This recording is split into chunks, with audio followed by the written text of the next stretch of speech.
Halo semuanya, jumpa lagi bersama saya William Martanto di channel YouTube ini dan kita akan bahas tentang pasar modal seperti biasanya, di mana kali ini saya mau sedikit ulas atau review tentang IHSG dan prediksi dari saya di mana IHSG di kuartal 2 akan seperti apa. Nah, ini sebelumnya ini dibuat tanggal 27 Juni ya, 2020, yang mana ini hari Sabtu. Dan ini adalah tahun yang paling seru untuk pasar modal, di mana setelah sekian lama banyak banget investor baru yang ngerasain penurunan IHSG sampai dengan trading halt ya. Jadi turunnya sampai parah, disuspend dulu perdagangan karena virus COVID-19 atau corona. Nah, menariknya pada waktu bulan April 2020 IHSG sudah kembali naik dan sampai 26 Juni kemarin masih naik, tapi ada beberapa hal yang menarik yang akan kita bahas bersama. Dan sekalian akan saya review karena ini juga salah satu pertanyaan yang saya dapat di Instagram. Dan saya buat juga sekalian di sini supaya teman-teman yang ingin tahu datanya bisa lihat. Dan pada dasarnya saya bikin video ini seperti biasa hanya sebagai data tambahan. Dan kata lain, saya nggak bilang prediksi saya pasti terjadi, boleh salah, tapi juga bisa menjadi sebuah bahan pertimbangan buat teman-teman yang mau melanjutkan trading. Ya, saya nggak bilang uh, market tuh nggak akan turun. Waktu tertentu, yang namanya downtrend, koreksi itu pasti. Tapi juga downtrend bukan berarti nggak bisa trading. Tinggal bagaimana kita bisa mengerti garis besarnya pasar dan kita membuat strateginya.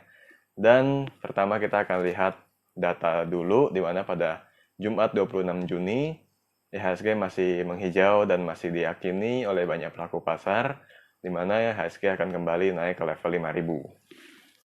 Berdasarkan data yang saya kumpulin dari RTI Business ini, kalau kita lihat IHSG pada hari Jumat 26 Juni 2020 ya, karena saat ini dibuat di hari Sabtu 27 Juni, itu masih menguat 7,35 poin atau 0,15%, di mana orang percaya ini adalah aksi atau suatu fenomena yang disebut window dressing, karena Juni ini kan akhir kuartal 2. Nah, menarik memang, dimana kalau kita lihat indeks diary-nya di 2 minggu terakhir itu imbang, 5 hari merah, 5 hari hijau.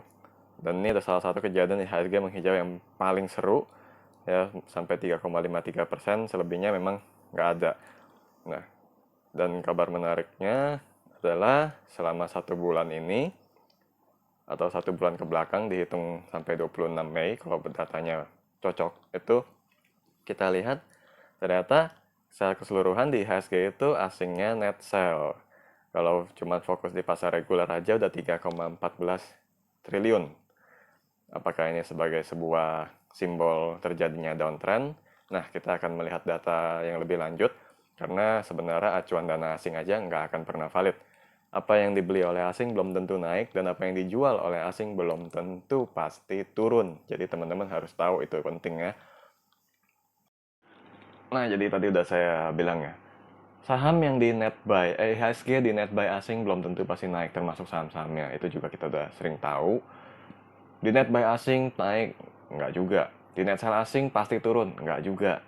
Ya, ataupun kalau memang ada sebuah percayaan atau keyakinan dalam hati bahwa lebih aman mengikuti investor asing, ya silakan tinggal cari dari data sebulan itu net sell asing terbesar saham apa, belinya yang nggak di net sell, selesai. Itu tuh bisa trading. Itu cuman tinggal dibalik aja pemikirannya supaya dalam kondisi yang dianggap bahaya pun tetap aja ada peluangnya. Karena ingat ya, IHSG itu bukan arah atau pedoman warna portofolio kalian, alias kita semua. IHSG boleh hijau, portofolio kalian boleh ikut hijau, bisa juga malah jadi merah, atau IHSG merah, portofolio kalian jadi hijau. Hijau banget, hijau pekat, hijau parah, hijau tipis, itu tetap bisa. Jadi tergantung saham yang kalian pilih dan peluang akan selalu ada setiap harinya. Nah, kali ini saya akan bicara IHSG secara teknikal. Soalnya agak-agak bosen kalau kita ngomong bandarmologi mulu, dan kalau saya sebut distribusi ini itu saya cuma kasih data, nanti ada yang salah tangkap, akhir-akhirnya salah paham, ya karena datanya masih kurang. Dan ya nantilah, kita tunggu ada data yang cukup, kita akan buat videonya untuk perbandingan akumulasi dan distribusi. Tapi untuk saat ini kita bicara dulu dari segi teknikal, menggunakan kejadian yang udah pernah ada dan masih baru ya. Jadi kalau video ini buat 27 Juni 2020, saya akan buat contoh yang sudah terjadi baru masih 2019. Jadi masih 1 tahun aja jaraknya, termasuk di awal 2020 ini.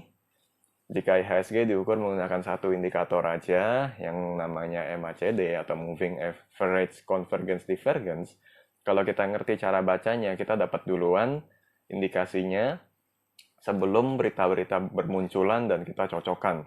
Maksud saya begini, jangan sampai nanti kita nggak tahu apa-apa, begitu berita keluar, pasar respon, lalu kita bilang ternyata pasar bergeraknya karena berita. Sebenarnya, kalau kita benar-benar paham teknikal, kita bisa aja tahu duluan. Kalau kita paham bandarmologi juga kita bisa tahu duluan apakah suatu berita akan direspon atau enggak. Dari teknikal juga kita bisa tahu duluan. Tren yang akan terbentuk sebelum adanya sentimen itu udah ada atau belum, sudah dibuat, sudah dipersiapkan atau belum, itu kelihatan. Dan kita akan langsung aja buka datanya saat ini. Ini adalah data IHSG yang saya ambil pakai aplikasi Chart Nexus ya. Jadi ini aplikasinya saya pilih yang paling netral supaya nggak mewakili sekuritas dan menghindari mungkin ada perbedaan. Jadi saya ambil yang paling netral. Di sini saya ngasih tanda ya 2 kotak merah sama 1 lingkaran merah. Dan di bagian candlesticknya, di situ saya ada gambar garis warna biru, dan sebenarnya imajiner, di mana terlihat IHSG secara teknikal untuk pola rising wedge. Kalau secara teorinya sendiri, sebenarnya pola rising wedge ini juga pola yang menuju pada bearish, tapi kali ini fokusnya ke MACD aja, karena kalau pola-pola yang digambar pakai trendline itu paling gampang untuk dibikin false ya. Dan biasanya perbedaan resolusi komputer atau kemiringan garis beda dikit aja kita suka salah paham. Jadi misalnya kelihatannya oh ini sudah breakdown, konfirmasi cut loss, tahu-tahu salah, ternyata pas dicek lagi cuma kurang miring garisnya. Itu udah sering kejadiannya ya. Kelihatan kedengarannya konyol tapi itu sangat mempengaruhi. Apalagi ini bicara IHSG, bukan harga saham yang ada aturan fraksinya, agak lebih susah. Nah, di sini teman-teman fokus ke bagian MACD yang ada dalam kurungnya di bawah 2612 dan sinyal 9. Itu adalah parameter yang default atau standar, saya nggak ngubah. Dimana yang kita perhatiin tuh sinyal line ya, yang warna merah sama biru. Ini kejadiannya di bulan April 2019, jadi sini udah masuk 2020.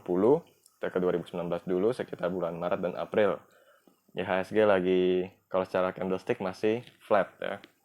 Dan di bulan April tuh ada yang sedikit naik tinggi, sempat keluar kotak. Itu kalau teman-teman mau tahu, bisa cek itu 18 April 2019, habis Pilpres. Ya, jadi teman-teman tahu kalau ngikutin nyoblos waktu itu udah tahu hasilnya, dan teman-teman akan lihat saham-saham apa sih yang bikin IHSG sampai sempat hype kayak begitu ya. Dan penyebabnya itu kelihatan dari siapa yang menang. Oke, sebenarnya kalau lihat dari candlestick waktu itu pasti orang pikirnya IHSG masuk uptrend, tapi ternyata MACD-nya lain cerita. Kalau perhatikan dari sinyal lainnya, itu ternyata sudah menurun ke bawah, divergensinya turun. Jadi kalau teorinya tuh dalam MACD, harga sahamnya naik atau sideways tapi divergensi MACD turun, itu menjadi sinyal downtrend. Kejadian serupa terjadi juga di awal 2020. Kebetulan kalau secara candlestick mungkin akan ada yang bilang itu pola double top di bagian atas. Tapi kalau saya ngeliatnya dari MACD, sinyal lainnya dead cross. Lagi-lagi secara kebetulan turun, di mana kemudian muncul berita mulai ada yang meninggal karena COVID-19 di Indonesia, dan jadilah turun.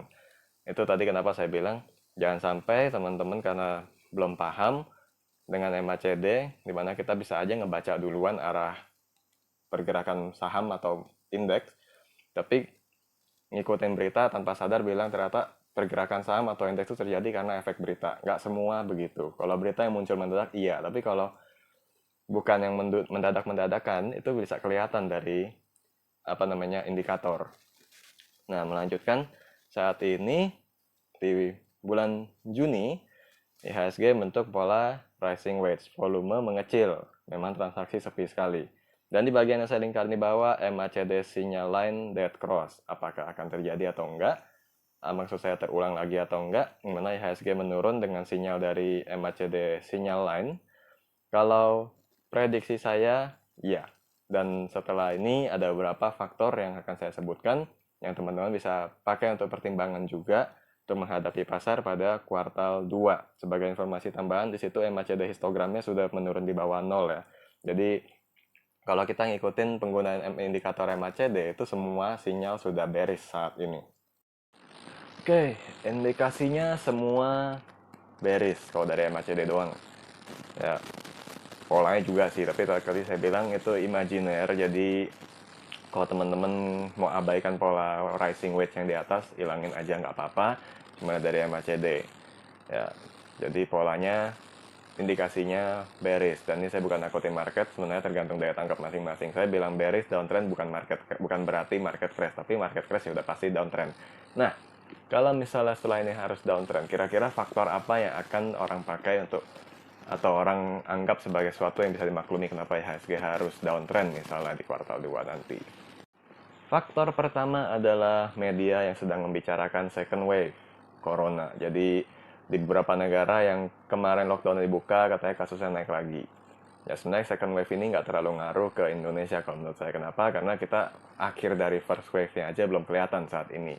Cuman katakanlah second wave itu benar-benar ada dan di Indonesia nggak terjadi pun, pemberitaannya akan membuat psikologi orang takut duluan.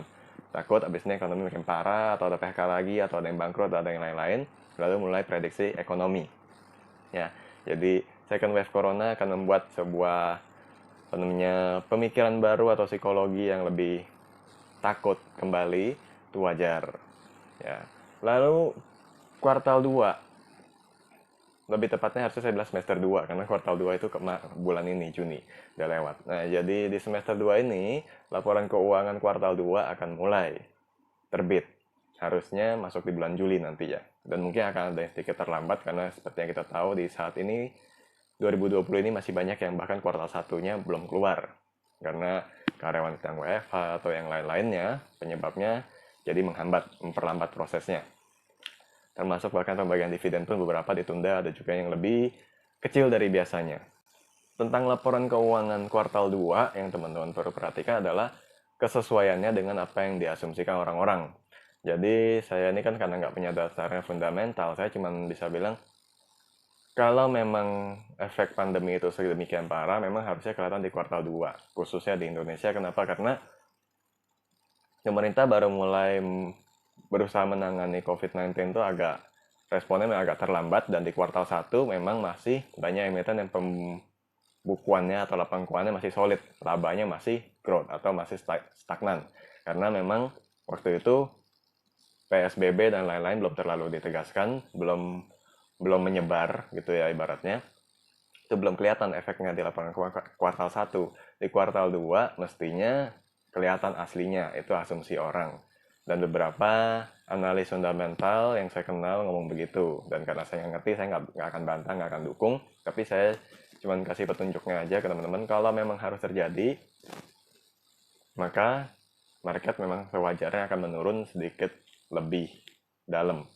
Tapi berarti akan lebih cepat masuk kondisi yang namanya price in gitu ya. Karena saya juga belajar dan saya bagikan di sini sebuah ajaran yang bagus dari teman saya, yaitu ekonomi bisa terbentuk tanpa harus ada pasar, tapi bagaimana pasar bisa terbentuk kalau nggak ada ekonomi. Jadi dengan kata lain, adanya kepercayaan bahwa pasar itu akan selalu mencerminkan kondisi ekonomi. Kalau memang nanti benar-benar Q2, kuartal 2, laporan keuangan tetap drop, itu valuasi saham akan jadi mahal, sewajarnya terjadi sell off.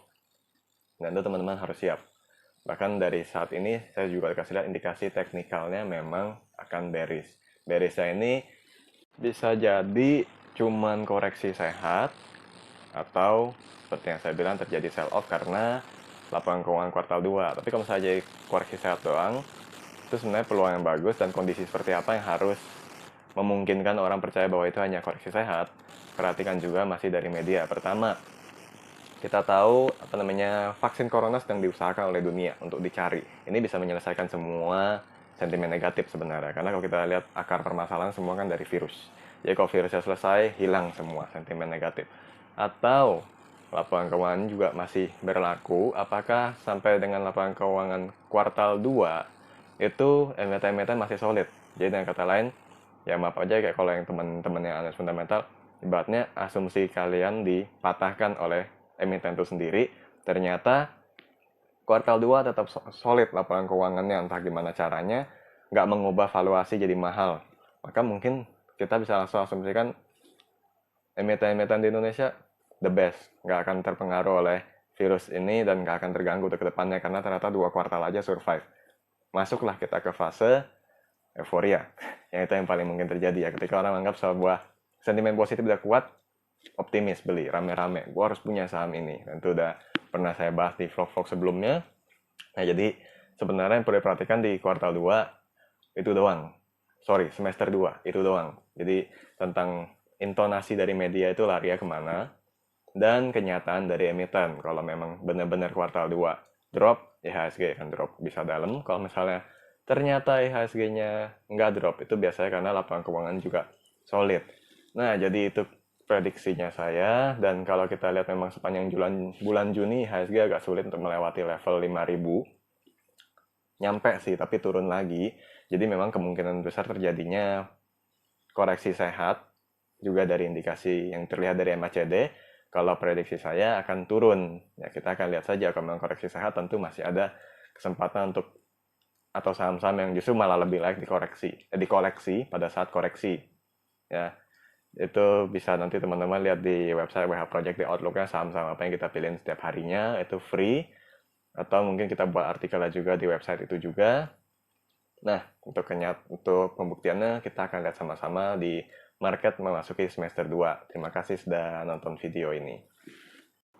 Video ini dibuat sebagai jawaban dari pertanyaan yang saya terima di Instagram saya dari username-nya Rizky Auto 2000 Batu Licin. Nah, jadi pertanyaannya adalah, Pak, mau tanya kira-kira IHSG masih bisa meroket ke jurang nggak ya, Pak?